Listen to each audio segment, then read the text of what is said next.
মানুষ দেখুক কোনটা ঠিক কোনটা বেঠিক।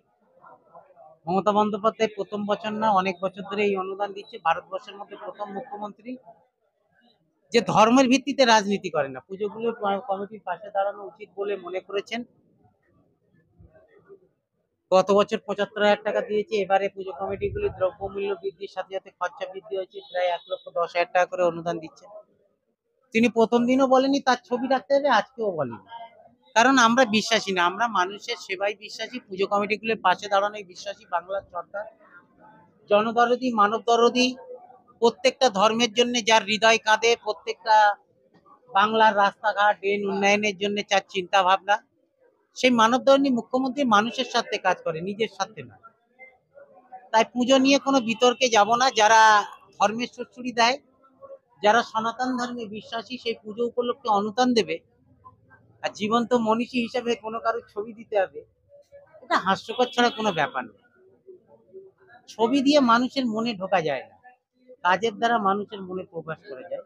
সেটা আমি বলবো, কেউ প্রধানমন্ত্রী হতে পারে, কেউ বড় বড় নেতা হতে পারে, কিন্তু মুখ্যমন্ত্রী মমতা বন্দ্যোপাধ্যায়কে দেখে মানুষের পাশে থেকে মানুষের কাজ করাটাই হচ্ছে প্রধান ধর্ম, সেটা শেখা উচিত। এটা আবার প্রমাণ করলো। আর বাংলা যা ভাবে, ভারতবর্ষের অন্য রাজ্যগুলো তার অনেক পরে সেটা অনুসরণ করে, প্রথমে সমালোচনা করে।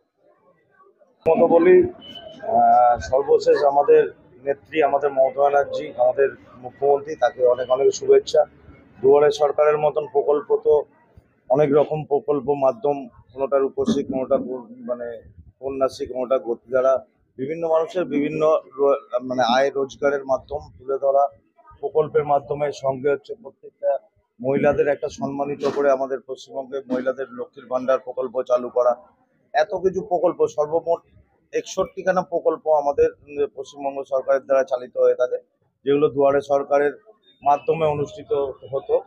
এখন বর্তমান বছরে লাস্ট মাস থেকে যেটা নির্ধারিত একটা মমতা ব্যানার্জির চিন্তা ভাবনা হয়েছে, দুয়ারে সরকারের মধ্যে থেকেও আরো যদি মনে হয় অঞ্চল থেকে পাড়ার মধ্যে ঢুকে গেলে, প্রতিটা পাটে পাটে আমাদের অঞ্চলে, প্রত্যেকটা পশ্চিমবঙ্গের অঞ্চলে যেতে গেলে পাড়ার মানুষের কথা শুনতে হবে। পাড়ার মানুষ ছাড়া কোনো দল হয় না, কোনো সরকার চলে না।